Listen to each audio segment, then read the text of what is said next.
Vamos, Anthony, entonces, ¿has sacado alguna fotografía? Yes. Me levanté a las 5 de la mañana. ¿Y sabes qué fotografié? El cielo. Sí. Pero mi mujer dijo que estaba loco. Probablemente tú también. No, para. El cielo es uno de los temas desafiados por grandes fotógrafos. Luigi Ghirri hizo un trabajo infinito en el que durante 365 días fotografió el cielo con sus distintas variantes de luz. ¿Escuchaste, cariño? No estoy loco, ¿eh? De todos modos, hoy hablaremos de los dispositivos en la cámara que nos permiten controlar la luz, el elemento fundamental para sacar las fotos. Así, al final de esta lección, tendrás a disposición todos los elementos para controlar de la mejor manera la exposición y fotografiar conscientemente. Genial. Sabes que tengo 2 cámaras fotográficas. Una es digital, 10 millones de píxeles, la otra es una vieja Nikon de mi padre que me parece muy complicada de usar. ¿Me darás algún consejo? Sí, en la práctica no hay diferencias fundamentales. De todas maneras, los 2 aparatos son parecidos, o por lo menos los elementos que tenemos a disposición para controlar la imagen son los mismos en ambas cámaras. Verás que hoy, tras profundizar en los conceptos sobre la exposición, empezarás a dominar mejor el uso de una cámara fotográfica y de la otra. Bien. Lo importante es comprender cómo controlar la luz, porque la luz es ese elemento fundamental que utilizamos para grabar nuestras imágenes, tanto para un soporte de película como para un sensor CCD. Es necesario entonces aprender a valorar sus cantidades y decidir cuál es la mejor manera de exponer nuestra foto. ¿Exponer? Sí, de hecho se habla de exponer, exposición, porque nuestro material, tanto una película como también un sensor CCD, necesitan radiación luminosa para grabar las informaciones sobre la imagen y, por tanto, cuando tomamos una foto estamos justamente haciendo una exposición a la luz. Pero esa cantidad de luz debe ser, decimos, adecuada para grabar de la mejor manera posible la imagen fotográfica que nos interesa, porque si dejamos actuar demasiada luz, corremos el riesgo de tener una imagen sobreexpuesta y que tenderá a ser demasiado clara en el positivo final, y el riesgo es perder algunas informaciones en las zonas de luz alta. En la jerga se habla de quemar las luces altas, o si en cambio se subexpone la foto y se deja por tanto actuar la luz en una cantidad inferior, corremos el riesgo de obtener una imagen más oscura y de perder informaciones en las zonas de sombra, salen demasiado oscuras con detalles poco visibles. Sí, pero creo que en fase de postproducción o en fase de impresión estos errores igual puedo corregirlos, ¿o no? Bueno, de hecho esta es una consideración incorrecta, porque decimos que en postproducción se pueden corregir algunos errores hechos en fase de toma, pero lo ideal sería no cometerlos, porque si mi negativo o mi archivo está comprometido hasta el punto de no tener las informaciones sobre la imagen, el riesgo es no poder recuperarlas tampoco después. De todos modos, la cosa fundamental es dar la suficiente exposición a nuestro material, bien sea un negativo o un sensor de cámara digital. y entonces dejamos actuar la luz durante el tiempo necesario para grabar la mayor cantidad de informaciones sobre la imagen. El tiempo necesario. Sí, claro, porque para exponer correctamente una imagen debemos tener en mente 2 factores: la cantidad de luz que dejamos penetrar al interior de nuestro equipo fotográfico y por cuánto tiempo esta luz incidirá sobre el soporte que deberá grabarla, ya sea esta la película o el sensor de nuestra cámara digital. Estos 2 elementos interactúan entre ellos, es decir, si debo utilizar un tiempo breve, intentaré abrir más el diafragma para dejar penetrar más luz. De lo contrario, si quiero utilizar un diafragma cerrado, tendré que prolongar el tiempo para dejar actuar más la luz sobre el soporte de grabado. Entonces, puedo afirmar que ya estoy empezando a entender un poco más sobre el diafragma, el obturador. Pero ¿por qué dices debo? ¿Por qué no puedo hacerlo como yo quiera? En realidad no existen obligaciones. Tú puedes hacer a tu gusto y elegir cómo interpretar la imagen. Y en ese caso depende de las elecciones personales de interpretación del sujeto. Pero considera que ambos, diafragma y obturador, son 2 dispositivos que actúan sobre la cantidad de luz que incide sobre la película o el sensor de la cámara digital, como también sobre la calidad, o sea, cómo se graba la imagen. Pero bueno, estos aspectos que conciernen a la calidad los tocaremos más adelante. Ya veremos cuáles son las diferencias en el uso de un diafragma de otro o de un tiempo en lugar de otro. Pero hoy ocupémonos igualmente de la exposición, es decir, establecer cuál es la cantidad correcta. Así que ambos, diafragma y obturador, los abarcaremos bajo este aspecto, el de la cantidad de luz necesaria para grabar correctamente una imagen. Bueno, pues se me ocurre una pregunta. ¿Cómo puedo comprender cuánta luz hay y cuánta dejar entrar? Pues para ello existe otro dispositivo que se encuentra en el interior de la cámara. Este sirve para establecer cuánta luz está presente en el ambiente al momento en el que estás disparando tu fotografía. Este dispositivo se llama exposímetro, o sea, medidor de luz, y está al lado del visor. Cuando estás encuadrando tu foto, te dará las indicaciones sobre el tiempo y el diafragma más adecuados para realizar tu foto. Pero antes de seguir, me gustaría asegurarme de que te queden claros los conceptos de diafragma y obturador. Sí, me has hablado de estas dos partes de la cámara. Me has hablado, por ejemplo, del diafragma, que es un anillo de laminillas que se abren y se cierran, y esta posibilidad va de un número pequeño, Sí. que significa que está más abierto, a uno más grande que indica que está más cerrado. ¿Es cierto? Perfecto, y estos números son los valores que encuentras en el exposímetro, es decir, los valores de la escala de los diafragmas, que indican qué apertura utilizar. Y el obturador es una especie de cortina que se abre y se cierra para dejar entrar la luz, ¿correcto? Sí, de hecho existen varios tipos de obturadores, de cortina, pero también hechos con laminillas. Su función, de hecho, es la de establecer la cantidad de tiempo que la luz debe actuar sobre la película. Y este tiempo se mide en fracciones de segundo.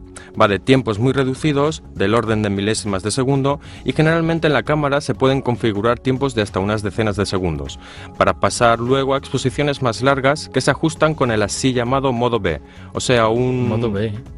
Sí, modo B. Se trata de exponer estableciendo cuándo empieza y termina la exposición y se utiliza para tomas muy largas, que por supuesto se deben realizar con un trípode.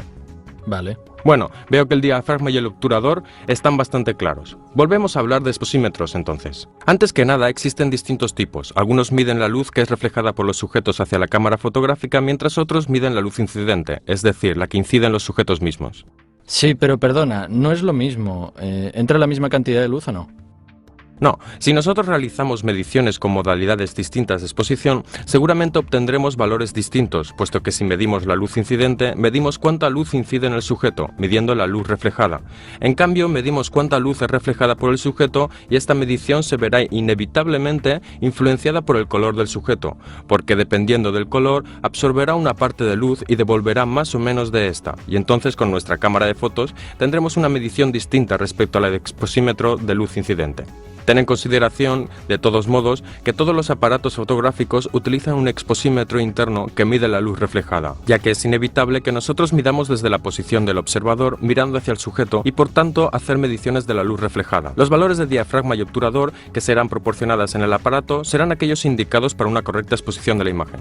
Vale, si lo he entendido bien, la exposición depende del tiempo de obturación y de la apertura del diafragma. Sí, de hecho son los dos parámetros que intervienen en así llamada ley de reciprocidad, o sea, E es igual a I por T, donde E es la exposición que es determinada por I, o sea, la intensidad luminosa, que nosotros controlaremos a través de la apertura del diafragma. Cuánta luz dejamos entrar en la cámara, multiplicado T, o sea, el tiempo de exposición, que controlamos con el obturador, es decir, cuánto tiempo dejamos a la luz actuar sobre el soporte. Considera que estos elementos se entrelazan y por lo tanto son inversamente proporcionales. Aumentando la intensidad luminosa deberá reducirse el tiempo de exposición, así como al aumentar el tiempo deberá reducirse la intensidad luminosa. Para llegar a la exposición correcta es necesario asimismo fijar otro parámetro, es decir, la sensibilidad del material que estamos utilizando. Con sensibilidad nos referimos a la capacidad de ese material para responder a la radiación luminosa. Existen materiales más sensibles, que con una menor cantidad de luz llegarán a una exposición más correcta, o bien materiales menos sensibles, para los que será necesaria una cantidad de luz mayor. Entonces los valores ISO, que son los que determinan la sensibilidad de la película, estos famosos numeritos. ¿Cómo? 100, 200... Vale. que pueden configurarse en la cámara digital o de todos modos cuando compramos una película ya están indicados por el fabricante de la película. Indican cuál es el nivel de sensibilidad de aquel determinado material. Utilizando películas más sensibles se necesitará una cantidad inferior de luz para llegar a la exposición correcta respecto al uso de películas lentas o para configurar una sensibilidad baja en la cámara digital. ¿Y por qué no utilizamos aquellas con una sensibilidad más alta? Pues son cómodas porque nos permiten, como te decía antes, grabar una imagen con una cantidad de luz inferior, pero también conlleva un compromiso desde un punto de vista cualitativo, porque para aumentar la sensibilidad voy a empeorar la calidad de mi imagen, puesto que en la película el aumento de la sensibilidad se obtiene aumentando el tamaño de cada uno de los cristales de sal de plata. Y esto llevará a un grano más grueso en la impresión final. Y en digital, el aumento de la sensibilidad se consigue ampliando más la señal luminosa que llega sobre el sensor. Y esto lleva a un ruido que luego encontraremos en nuestras impresiones. Ya veremos más adelante de qué se trata, pero la imagen va a empeorar cualitativamente. Debemos tratar de encontrar siempre un equilibrio entre las exigencias impuestas por nuestros sujetos y la calidad que deseamos lograr en la imagen final. Bien, en la práctica, ahora yo quiero hacer una foto. ¿Cómo utilizo todos estos valores juntos? Bien, en la práctica entonces, antes que nada deberás establecer ¿qué sensibilidad tiene el material que utilizas para tu fotografía? Si estás fotografiando en película, lo harás comprando un carrete de película particular que, una vez puesto en la cámara, deberá proporcionar los valores de sensibilidad al exposímetro. En las cámaras más antiguas, esto se hacía ajustando con un anillo dispuesto al lado del exposímetro, el valor de la sensibilidad. Luego, con la introducción del código DX, el mismo carrete informa cuál es su sensibilidad a la cámara, y entonces el exposímetro sabe qué material deberá exponer. Mientras que con las reflex digitales o con cualquier cámara digital se configura en la cámara el valor de sensibilidad, y este puede modificarse incluso entre un disparo y otro. Una vez establecida la sensibilidad, encuadras tu sujeto y después presionas a medida el disparador. En ese momento se activará el exposímetro y tú, en tu visor, junto a la imagen, tendrás una escala graduada que va del menos, pasando por la exposición correcta, hasta el más, donde verás un índice que se mueve según las configuraciones que harás sobre tu cámara. Es decir, cuando modificas la apertura del diafragma o el tiempo configurado, este índice se moverá y deberás hacerlo coincidir con la correcta exposición. Y entonces, disparando, estarás seguro de que tu imagen, desde el punto de vista de la exposición, será correcta. Vale. Ahora se me ocurre otra pregunta. Tengo un amigo que es fotógrafo. Él utiliza mucho la palabra stop. Sé que tiene que ver con la exposición, pero no sé lo que significa. Sí, el término stop es un tipo de unidad de medida utilizada en todas las escalas de valores fotográficos. Se utiliza tanto para la escala de los tiempos como para la de los diafragmas y la de la sensibilidad. Prácticamente un stop equivale a una duplicación o a una reducción a la mitad de cierta cantidad según la dirección en la que nos estamos moviendo en la escala de los valores. Si aumento un stop, quiere decir que estoy aumentando una cantidad. Aumentar un stop a la apertura del diafragma significa dejar entrar el doble de la luz al interior del aparato fotográfico, y reducir a la mitad la cantidad del tiempo de exposición se hace reduciendo un stop el tiempo de exposición. Se utiliza el stop, o sea, la misma unidad de medida para todas las escalas, de manera que se puedan entrelazar estos valores en condiciones operativas, simplificar las variaciones de una u otra escala. No sé. Si tú tomas una foto a una 124ª parte de segundo y f8 y luego sacas la misma foto en las mismas condiciones de luz utilizando una 50ª parte de segundo, pero f4, tendrás el mismo resultado porque has progresado 2 stops en la escala de diafragma y has reducido 2 stops el tiempo de obturación. Así que en este caso habré conseguido 2 fotos idénticas. Bueno, las 2 fotos serán idénticas desde el punto de vista de la cantidad de luz en juego. Habrán tomado la misma cantidad de luz y exposición, pero habrá una diferencia estética entre las 2 fotos, porque utilizando valores de diafragma y tiempos distintos, las fotos serán distintas la una de la otra. Esto, pero, lo veremos próximamente en cuanto profundicemos estos aspectos. ¿Me lo prometes? Prometido. Entonces, Anthony, en la lección hemos profundizado en todos los aspectos de la exposición: tiempo de obturación, apertura del diafragma, valores de sensibilidad, cómo funcionan los exposímetros y cómo miden la luz. En fin, tienes todos los elementos, junto con las lecciones que ya hemos hecho para empezar a tomar conscientemente tus imágenes. Porque también ya hemos visto el origen de la fotografía, cómo funciona el procedimiento fotográfico, o sea, cómo la luz es aprovechada para producir imágenes, la evolución de los aparatos fotográficos y todos sus componentes y funciones. Tienes, por lo tanto, todos los elementos para seguir tu trabajo fotográfico. Así que mañana, despertador a las 5 para fotografiar el cielo. Exacto. Adiós y gracias. Entonces, Anthony, ¿cómo te encuentras después de estas primeras clases? ¿Hiciste un poco de práctica con tu nueva reflex, ajustando los tiempos, diafragma, exposición? Mira, estarías orgulloso de mí. Voy muy bien. Intento poner en práctica las cosas que me enseñaste, estoy practicando. Las fotos salen muy pero que muy bien. Y ahora miro poco. Bien, estoy encantado. Veo que te has convertido en un buen fotógrafo entonces. Mucho mejor que antes. Mira. Sí. Bueno, entonces te la voy a poner a prueba. Supongamos que estamos frente a una escena que quieres fotografiar. A ver, ¿por dónde empezarías? Pues primero... Coge la cámara fotográfica. Ya ves, aquí ya tenemos el primer error. ¿Por qué? No es esta la manera correcta de sujetar la cámara de fotos. ¿Y cómo se hace? Mira, Anthony, la cámara debe sujetarse apoyando la mayoría del peso en la mano izquierda. Se mantiene en la palma de la mano izquierda que la sujeta desde abajo. Así, y después, mira, tu índice y tu anular acaban de encontrarse justamente sobre el anillo de enfoque. Ah. Por si fuese necesario enfocar de forma manual. Y este es el brazo que lleva el peso de la cámara. El brazo derecho debe estar lo más relajado posible y solo realizar la acción de presionar el disparador. O con el índice y el pulgar puedes ajustar los tiempos y los diafragmas mediante los mandos que encontrarás en tu reflex. Ja. A este punto, todo el peso de la cámara se encontrará sobre el brazo izquierdo. Intenta tenerlo lo más cerca posible del cuerpo. Eso es, así reduces el mínimo de vibraciones sobre tu cámara fotográfica y con la mano derecha, como te decía, lo más relajadamente posible y quizá incluso aguantando la respiración en el momento del disparo. Puedes presionar el botón. Esto seguramente producirá menos vibraciones sobre el aparato. Luego intenta también abrir las piernas y coger una posición lo más estable posible. Perfecto. A este punto lleva la cámara a la altura de tu ojo y mirando por el visor ya estarás listo para disparar. Para los disparos verticales tan solo hace falta girar la cámara en la palma de la mano izquierda, que sigue llevando el peso de la cámara quedando cerca del cuerpo. Como antes, con la mano derecha se puede accionar el disparo del modo más sutil posible. De esta manera seguro que produces menores vibraciones sobre la cámara y habrá menos riesgo de obtener imágenes movidas. ¿Así? Además, la posición es incluso más cómoda porque tendrás todos los mandos a mano. Con los dedos de la mano derecha podrás controlar tiempos y diafragmas, y con los de la mano izquierda el enfoque. De hecho es más simple. ¿Has visto? Sí, siento que tengo más control. Perfecto, ahora la empuñadura de la cámara está perfecta. ¿Seguimos? ¿Qué es lo que ves por tu visor? Veo todo desenfocado. ¿Y por qué razón? Porque hemos dejado el enfoque en el modo manual. Sí. ¿Ves? En las cámaras hay un interruptor que se encuentra en esta posición cerca del acople de las ópticas, a través del cual podemos seleccionar el enfoque manual o autofoco. Si seleccionamos el enfoque manual, debes enfocar tú, girando el anillo que se encuentra en la parte delantera del objetivo. Sí. De esta manera, exactamente. Ahora ya estamos. Para realizar el enfoque de la manera más correcta posible cuando estamos en modo manual, es necesario buscar en nuestra imagen cuáles son los elementos más sutiles. De manera que nos demos cuenta enseguida si están desenfocados.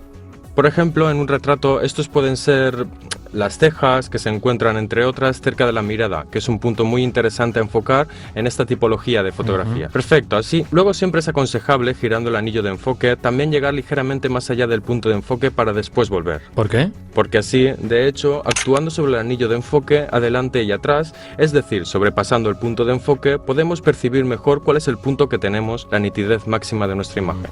Vale. Perfecto, ahora intenta enfocar. Vale. Bien. ¿Y ahora? Ahora tienes que medir e interpretar la luz. ¿Y cómo se hace? Con el exposímetro. Sí. Sí, pero veo todo negro. Pues claro, porque debes presionar un poco el disparador. Intenta hacerlo. Verás que en el visor aparecen las indicaciones. Sí. ¿Ves? Ese es el exposímetro que te indica con los parámetros que configuraste, o sea, diafragma, obturador y sensibilidad ISO, si el área que estás encuadrando está sobre o subexpuesta. Sí. Intenta configurar los valores de obturador, diafragma y sensibilidad y moverte encuadrando zonas distintas. Sí. ¿Qué ocurre? Veo una escala graduada con en la parte izquierda más y en la otra más a la derecha veo menos, y mientras muevo la cámara veo que este indicador se va hacia más o hacia menos. Bien, eso es el exposímetro, que te está dando indicaciones sobre la cantidad de luz presente en las zonas que estás encuadrando, y sobre todo si los parámetros que configuraste son suficientes para exponer correctamente tu imagen. Así que si está indicando 0 quiere decir que es la exposición correcta. Perfecto. Mientras si está colocado sobre más, hay demasiada luz, sobre menos está subexpuesto, ¿correcto? Sí, con el menos está subexpuesta y con el más está sobreexpuesta. O sea que si saco una foto mientras el indicador está en zona de sobreexposición, quiere decir que saldrá una foto más clara, ¿correcto? Sí, y si en cambio disparas mientras estás en zona de subexposición, tendrás una foto más oscura. Eso. Bien, veo que lo has entendido. I understand. Ahora, ¿quieres ver cómo se pueden ajustar los parámetros de la exposición? Claro. Tiempo de obturación y diafragma. ¿Ves? En la reflex direccional tenemos el anillo de los diafragmas que se encuentran sobre la óptica, y girándolo nos permite configurar un valor de diafragma u otro. Y el anillo de los tiempos, que en cambio se encuentra en el cuerpo de la cámara, que nos permite ajustar los distintos tiempos de obturación, también girándolo. Pero aquí no está. Sí, en las nuevas reflex digitales estos valores se pueden ajustar mediante el anillo que encuentras en tu pulgar de la mano derecha y el que tienes en el índice de tu mano derecha, siempre junto al disparador. Uno ajusta la apertura del diafragma y el otro el tiempo de obturación. Ahora volvamos a nuestra fotografía. Intenta encuadrar. Sí. ¿Qué te dice el exposímetro? Que estoy un stop subexpuesto. Perfecto. ¿Y qué valor de diafragma has configurado? F11. Entonces, ¿qué deberás hacer para exponer correctamente la foto? Debo abrir un stop. Es decir, tengo que ir sobre f8. Bien, perfecto. Hacemos ahora un ejemplo de variación de los tiempos de obturación. Vale. A ver, estás encuadrando tu escena en la cámara y la cámara te indica que estás subexponiendo y has configurado un valor de una 125ª parte de segundo. Te dice que estás subexponiendo un stop. ¿Qué debes hacer? A ver, subexposición quiere decir que si lo dejo así la foto saldrá demasiado oscura. Entonces, debo alargar el tiempo de obturación, un stop, que significa que debo pasar a una 60ª parte de segundo. De una 120ª parte de segundo pasas al valor siguiente, que es una 60ª parte de segundo. O sea, alargamos el tiempo de obturación un stop. Vale. Muy bien. Gracias. Bien, ahora empecemos a ocuparnos de qué encuadrar. Ah, sí. Empecemos a enfrentarnos al concepto de encuadre, que como me describiste en tus fotos, no tienes muy claro. Digamos que puedo mejorar. Mira, en una foto es importante no solo el sujeto que se fotografía, sino también cuál es su fondo. Debemos tenerlo en cuenta cuando encontremos un sujeto que nos interesa, antes que nada para valorar de la mejor manera y luego intentar llenar el fotograma con nuestro sujeto. Y después prestando atención a no cortar partes importantes de él y también de lo que está detrás de él. A menudo la bidimensionalidad en una foto hay riesgo de que se pierda la importancia del sujeto, porque estamos confundiendo por elementos del fondo que quizá en el momento del disparo no habíamos notado y que en la foto son visibles. Oh, entiendo. Por ejemplo, si quisiese sacarte una foto y me enterase que justo cerca de ti, mientras te encuadro, hay una chica de 2 metros de alto, vestida de rojo, con 2 perritos blancos que cruza la calle y a su lado hay un policía tocando el silbato por una infracción, quizás no sea el momento de sacar esa foto. Bueno, pues si la intención principal de tu foto era hacerme un retrato, quizá en ese caso se apartaría un poco la atención del sujeto principal. O también podría mover la atención sobre ella. Bueno, sería un buen ejercicio de un tipo de que hablaremos próximamente. En cualquier modo, el sujeto principal era yo, por lo que si debes hacerme un retrato, tienes que concentrarte e intentar limpiar el fondo al máximo. Esto se hace encuadrando a nuestro sujeto y después moviéndose a su alrededor para encontrar el fondo que menos molesta la imagen. Bien. De todas formas, más adelante te explicaré cómo es posible en una situación parecida lograr un disparo cuando no se puede cambiar el fondo, haciendo de manera tal que éste no vaya a molestar demasiado la imagen, utilizando el enfoque selectivo. Pero tengo que esperar, ¿no me puedes adelantar algo ahora? No, ya te dije que lo veremos más adelante. Venga, un par de minutos más. Venga, hoy también me dijiste que eras buenísimo y luego cuando hemos intentado sacar una foto ya no te acordabas de nada. De momento concéntrate en lo que debes aprender ahora. Te invito a un café. No, soy incorruptible. 2 cafés, un carajillo. Nah, no sabes, en las vamos, lecciones. 2 minutos. Hasta la próxima. 2, Nada. 1 minuto y medio. 1 minuto.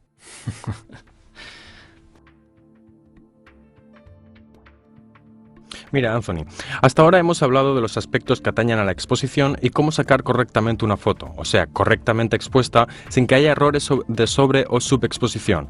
Hoy me gustaría trabajar contigo sobre cómo intentar mejorar las fotos desde el punto de vista estético.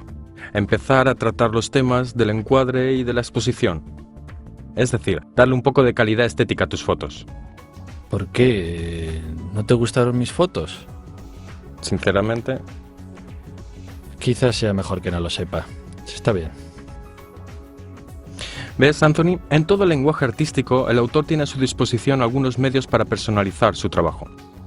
Ante todo, es importante conocer las peculiaridades técnicas de los instrumentos utilizados, que varían en cada arte, como para la fotografía, así es para las otras artes. También es importante conocer la composición. ¿Qué es? ¿En la fotografía qué significa? Mira, la composición es ese elemento que permite caracterizar tu trabajo y en la fotografía está estrictamente relacionada con el encuadre. Es decir, con la selección de una parte de la realidad que nos interese, y entonces también decidir qué incluir en la fotografía, no solamente el sujeto, sino también los otros elementos secundarios en la imagen, pero que acabarán componiendo nuestra imagen. Todo saldrá en este rectángulo, y la manera en que lo dispongamos en el interior del rectángulo es de hecho la composición fotográfica. Entonces aprender a encuadrar es importante. Ten en cuenta que desde que nació la fotografía, a mediados del siglo XIX, la composición ha sido uno de los elementos fundamentales. Se empezó con composiciones inspiradas en la pintura. Digamos que durante medio siglo se siguieron proponiendo cánones estilísticos derivados de la pintura con composiciones clásicas, ya sea por los instrumentos que eran, digamos, poco prácticos de transportar y obligaban así a un cierto estatismo operacional, O por el hecho de que estábamos acostumbrados a imágenes compuestas desde hace siglos según ciertos cánones. Entonces, con el tiempo y sobre todo con la evolución de los instrumentos técnicos, primero con la llegada de la réflex y después con la aparición de aparatos cada vez más ligeros y fáciles de transportar, la composición fotográfica ha adquirido cierto dinamismo y ha logrado alejarse de su relación con la pintura. Fíjate que hoy incluso se pueden tomar imágenes y componerlas a través de un móvil. Sí. Bueno, ahora me has hablado de encuadre, es decir, seleccionar una parte de la realidad. Pero, ¿cuál es la relación entre la realidad y la fotografía? Mira, Anthony, para sacar una fotografía hace falta un aparato fotográfico, un operador, el fotógrafo y el sujeto. El sujeto tenemos que buscarlo en la realidad.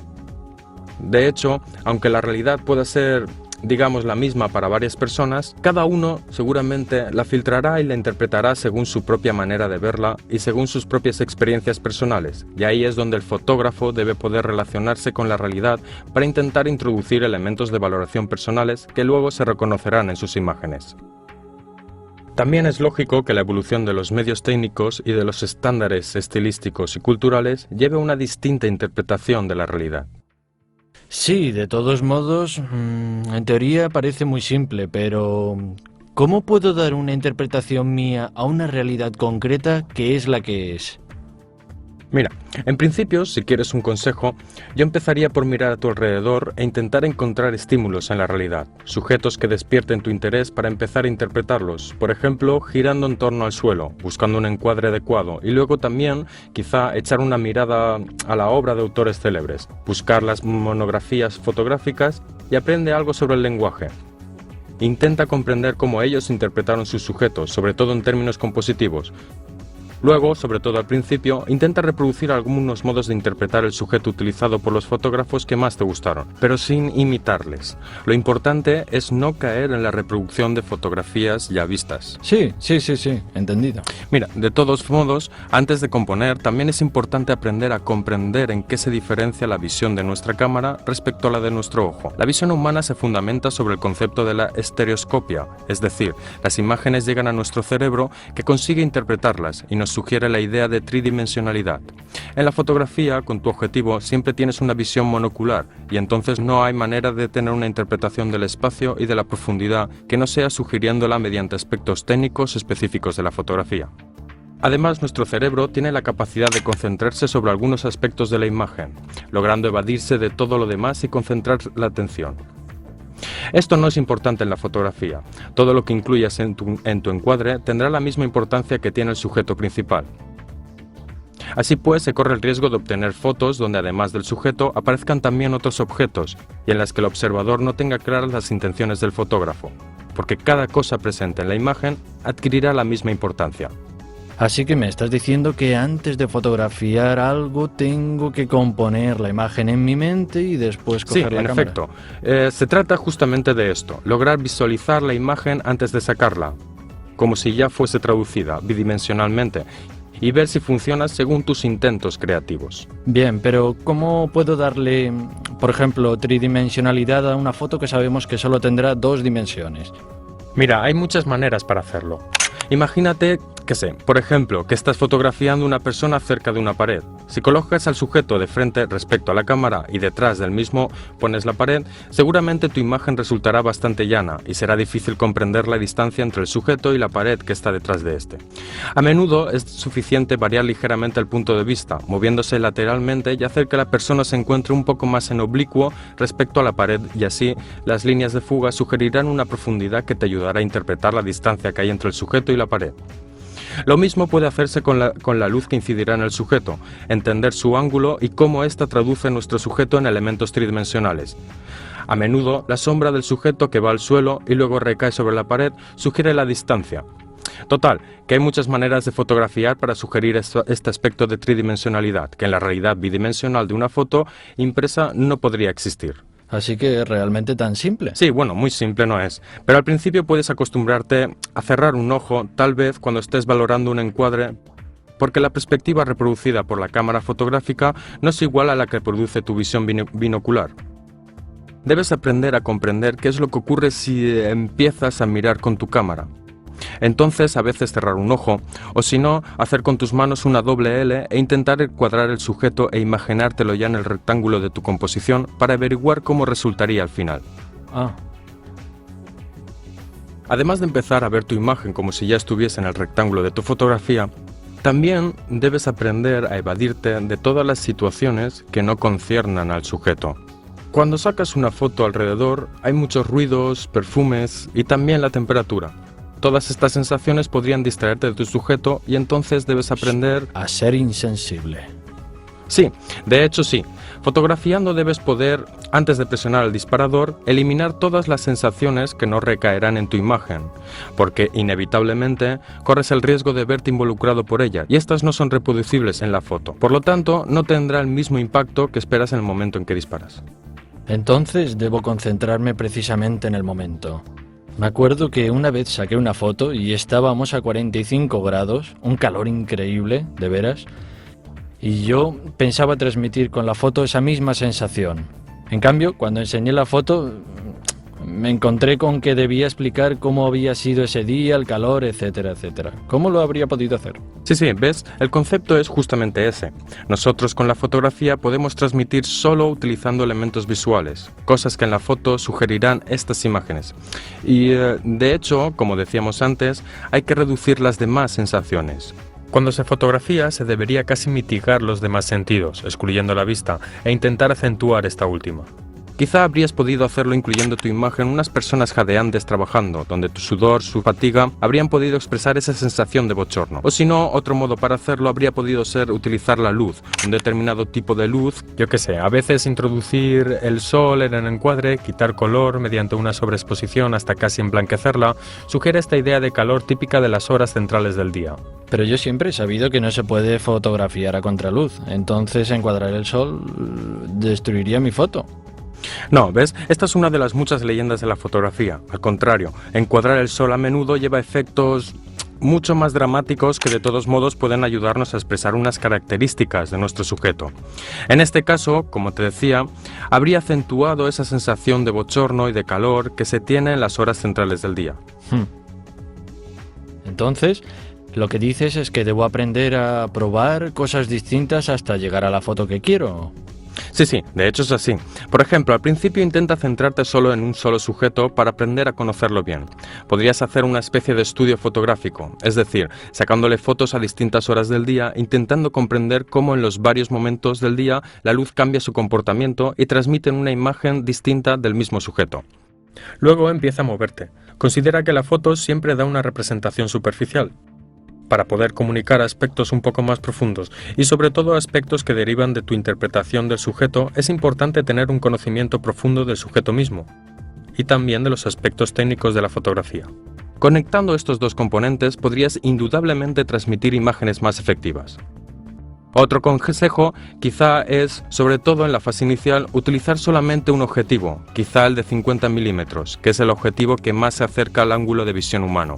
Esto porque por lo menos se alejará poco de la visión que habitualmente tienes de tus sujetos. Y también porque más adelante conoceremos el comportamiento de las demás ópticas y de las otras focales, y entonces posiblemente dominarás un poco mejor también la realización de perspectivas más exasperadas. Bien, entonces me estás diciendo que ahora al principio debería intentar usar solo un objetivo para tener una aproximación, digamos, más fiel a la realidad. Sí, efectivamente se trata de tener una aproximación más fiel en términos técnicos. Desde el punto de vista de la expresión, esto no te limita a nada, en cambio tendrás un sinfín de variables para personalizar la visión de tu sujeto.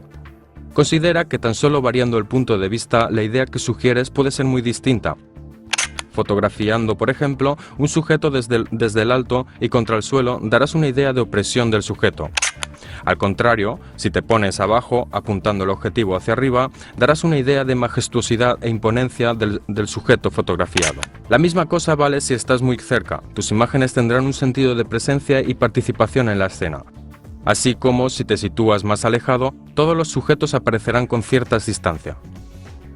Otra manera puede ser la de utilizar la luz, es decir, una luz lateral, un contraluz, como hemos dicho antes, para expresar al sujeto bajo distintos aspectos más o menos dramáticos.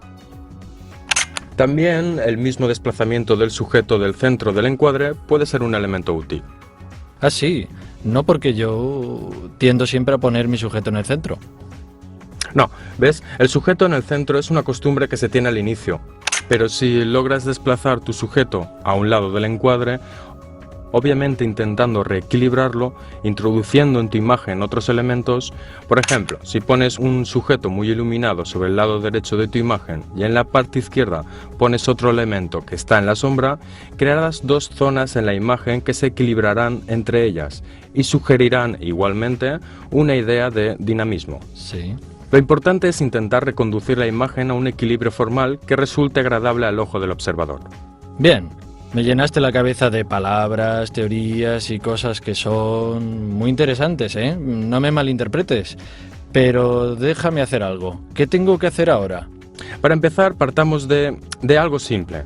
Coge un solo sujeto, por ejemplo, una cafetera, la pones encima de una mesa cerca de una ventana y luego en distintos momentos del día, con un objetivo único montado en tu cámara, intenta sacarle fotos para obtener aspectos perspectivos diferentes, cambiando tu punto de vista, intentando también aislarla del fondo o incluyéndola en el fondo, valorando cómo la luz cambia encima del sujeto en los varios momentos. Entonces, intenta averiguar todas las variaciones que pueden hacerse sobre un solo sujeto. Sí, esto puedo hacerlo. Sí,